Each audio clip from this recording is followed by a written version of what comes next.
नमस्कार प्रिय दर्शकों, 16 जुलाई को सूर्य जो है वह कर्क राशि में चला जाएगा। मंगल जो है वह वर्तमान में सिंह राशि में है केतु के साथ। बुध जो है वह रहने वाला है कर्क राशि में और शुक्र जो है वह 25 जुलाई तक रहेगा अपनी स्वयं की राशि वृषभ में। गुरु आप सभी जानते हैं कि मिथुन राशि में गोचर कर रहा है। शनि जो है वह मीन राशि में है और राहु जो है वह कुंभ में चला गया और केतु जो है वह सिंह राशि में मंगल के साथ बैठा हुआ है। तो क्या समीकरण यह लेके आए हैं, किस प्रकार के फल यह देने वाले हैं, आपकी नौकरी कैसी रहेगी, आपका विवाह कैसा रहने वाला है, आपके जीवन में सुखानुभूति कैसी रहेगी, प्रॉपर्टी ले सकेंगे कि नहीं ले सकेंगे, सभी जानकारी आज इस वीडियो में मैं बताने वाला हूं। और सभी जानकारी जो है वह लॉजिक्स के साथ आपको बताई जाएगी, कोई भी फ्रॉडकास्ट नहीं हो रहा है। तो बने रहिए मेरे साथ और देखते रहिए यह वीडियो अंत तक। और अगर आपको यह जानकारी अच्छी लगे तो वीडियो को लाइक, शेयर और कमेंट अवश्य करें। और यह वीडियो पहली बार देख रहे हैं तो चैनल को सब्सक्राइब करना ना भूलें। मैं हूं आपका ज्योतिष मार्गदर्शक ज्योतिषाचार्य आकाश। आप देख रहे हैं नक्षत्र ज्योतिष।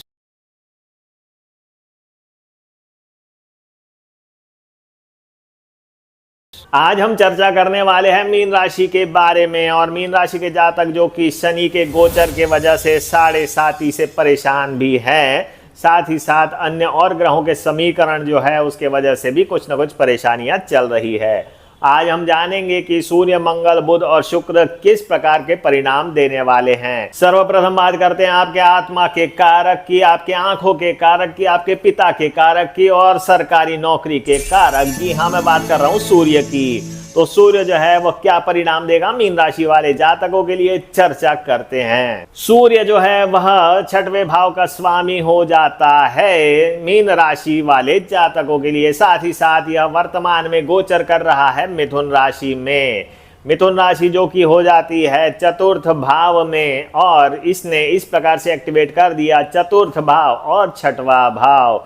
तो क्या परिणाम लेके आया है? सर्वप्रथम तो जब सूर्य 4 और 6 को एक्टिवेट कर देगा तो कहीं ना कहीं लैंड रिलेटेड किसी डील्स में सरकारी प्रकरण होने की संभावनाएं बनेंगी।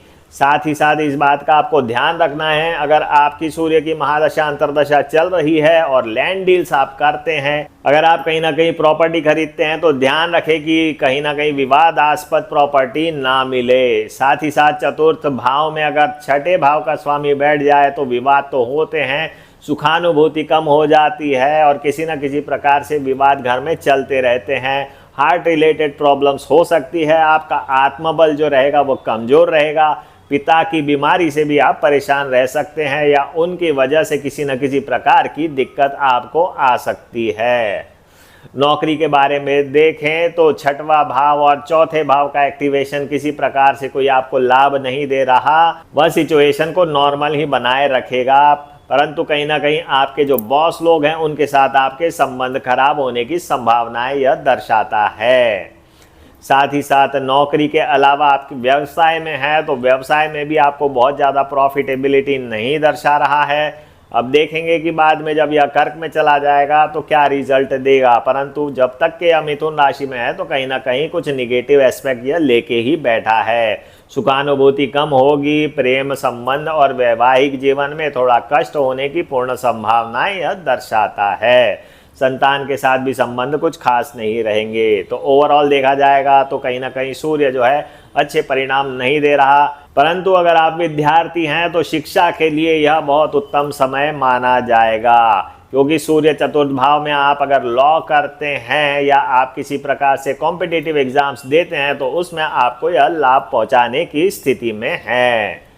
तो यह तो थे सूर्य के परिणाम जब तक वह मिथुन राशि में रहेगा। अब हम चर्चा करेंगे कि यह जब कर्क राशि में 16 जुलाई को चला जाएगा तो क्या परिणाम देने वाला है। अब सूर्य 16 जुलाई को कर्क राशि में चला गया, यानी कि आप देखें मीन राशि से आप गिनेंगे तो यह पंचम भाव को इसने एक्टिवेट कर दिया। अब पंचम भाव एक्टिवेट है और यह स्वामी है 6वें भाव का, तो क्या परिणाम लेके आया है। जी हाँ, सूर्य अगर पंचम भाव को एक्टिवेट करेगा तो कहीं ना कहीं आपके लिए बहुत अच्छे परिणाम मिलने वाले हैं। आपकी इम्यूनिटी अच्छी रहेगी, आपका आत्मबल अच्छा रहेगा, पिता के साथ संबंध अच्छे बने रहेंगे, नौकरी व्यवसाय में भी आपको अच्छा लाभ मिलने की पूर्ण संभावनाएं यह दर्शाता है। कॉम्पिटिटिव एग्जाम्स में भी आपको सक्सेस मिलने के चांसेस बहुत अच्छे रहेंगे। साथ ही साथ प्रमोशन की संभावनाएं तो नहीं कहूँगा, परंतु वातावरण आपको सुखद मिलेगा। आपके कार्य क्षेत्र में, व्यवसाय में भी आपको लाभ मिलने की संभावनाएं यह दर्शाता है। प्रेम संबंध और वैवाहिक जीवन के लिए ठीक ठाक माना जाएगा। तो यह तो थे सूर्य के परिणाम। अब हम चर्चा करेंगे कि मंगल जो कि सिंह राशि में केतु के साथ बैठा है, क्या परिणाम देने वाला है। मंगल की बात करें तो मंगल जो कि स्वामी हो जाता है द्वितीय भाव का और नवम भाव का, और यह वर्तमान में सिंह राशि से गोचर कर रहा है केतु के साथ, जो कि छठे भाव की राशि मानी जाती है। तो इस प्रकार से मंगल ने एक्टिवेट कर दिए छठवां भाव, द्वितीय भाव और नवम भाव। तो इन भावों के एक्टिवेशन से आपको कहीं ना कहीं लाभ ही मिलेगा, क्योंकि मंगल जो है छठवें भाव में बड़ा पावरफुल हो जाता है, और साथ ही साथ इसके साथ केतु आ गया तो यह पावरफुल माना जाएगा। अगर आप किसी प्रकार के विवाद में हैं तो आपको सफलता मिलने की संभावनाएं यह दर्शाता है। आपको कोर्ट कचहरी के मामले में कहीं ना कहीं सफलता मिलने के चांसेस यह दर्शाता है। परंतु ध्यान रखें, मंगल केतु अगर छठवें भाव में है तो मंगल रिलेटेड परेशानियां आपको हो सकती है, जैसे कि व्यर्थ के विवाद हो सकते हैं, ब्लड रिलेटेड किसी प्रकार की दिक्कतें हो सकती है, हर्निया होने के चांसेस ज़्यादा हो सकते हैं, या पेट में डाइजेस्टिव डिसऑर्डर्स या गैस की समस्या ज़्यादा हो सकती है, खासकर उन जातकों के लिए जिनकी मंगल की महादशा और अंतरदशा भी चल रही होगी। प्रेम संबंधों में तो बिल्कुल खास रिजल्ट नहीं देने वाला, वैवाहिक जीवन भी खराब करने वाला है। शिक्षा में सफलता के लिए यह बहुत अच्छे योग बनाता है। आपको मेहनत करनी पड़ेगी और आपके पराक्रम से आपको सफलता मिलने के चांसेस यह बहुत दिखा रहा है। कॉम्पिटिटिव एग्जाम्स में आपको सफलता मिलने के चांसेस यह अच्छे खासे दर्शा रहा है। खासकर जो जातक डिफेंस की तैयारी कर रहे हैं, पुलिस की तैयारी कर रहे हैं, सब इंस्पेक्टर की तैयारी कर रहे हैं, सर्जन बनने की तैयारी कर रहे हैं, या पीजी की एग्ज़ाम दे रहे हैं, तो उनके लिए सफलता का समय यह दर्शाता है। ओवरऑल देखा जाए तो मंगल अच्छे और बुरे दोनों रिजल्ट लेके आया है। इसलिए आप अगर परेशान हो रहे हैं तो 11 मुखी रुद्राक्ष धारण कर लें, बजरंग बली को चोला चढ़ाएं मंगलवार के दिन, तो बहुत अच्छे रिजल्ट आपको मिल सकते हैं। अब हम चर्चा करेंगे कि बुध क्या रिजल्ट देगा मीन राशि वाले जातकों के लिए। बुध की बात करें तो बुध वर्तमान में कर्क राशि में स्थित है, और कर्क राशि जो है वह मीन राशि से पंचम राशि हो जाती है। बुध जो है वह स्वामी हो जाता है चतुर्थ भाव का और सप्तम भाव का। तो इस प्रकार से बुध ने एक्टिवेट कर दिए पंचम भाव, चतुर्थ भाव और सप्तम भाव। तो क्या रिजल्ट यह देने वाला है, चर्चा करते हैं। बुध ने एक्टिवेट कर दिए 5th हाउस, 4th हाउस और 7th हाउस। तो लव मैरिज के लिए यह परफेक्ट योग बनाता है। अगर आपकी कुंडली में भी कहीं ना कहीं पंचम और सप्तम का संबंध है और आपकी बुध की महादशा अंतरदशा चल रही है, तो आपके लिए प्रेम विवाह के योग यह बना रहा है। साथ ही साथ प्रेम संबंधों के लिए भी यह अच्छा समय दर्शा रहा है। जो जातक संतान के लिए प्रयासरत है तो उन्हें भी सफलता मिलने के यह चांसेस बढ़ा देगा। साथ ही साथ शिक्षा के लिए बहुत उत्तम समय माना जाएगा। आपका शिक्षा में मन लगेगा। जो जातक डांस कर रहे हैं या संगीत की शिक्षा ले रहे हैं तो उनका भी मन अच्छा लगने लगेगा। तो यह सामान्य ही रिजल्ट देने वाला है। पिता के साथ भी कुछ खास रिजल्ट यह दर्शा नहीं रहा। घर गृहस्थी में सुखानुभूति अच्छी होने वाली है। प्रॉपर्टी का सुख मिलेगा, आपको वाहन का सुख मिलेगा। ओवरऑल बुध पॉजिटिव रिजल्ट्स ज़्यादा लेके आया है। तो यह तो थे परिणाम बुध के। अब हम चर्चा करेंगे कि शुक्र क्या परिणाम देने वाला है मीन राशि वाले जातकों के लिए। शुक्र जो है वह स्वामी हो जाता है तृतीय भाव का और अष्टम भाव का मीन राशि वाले जातकों के लिए।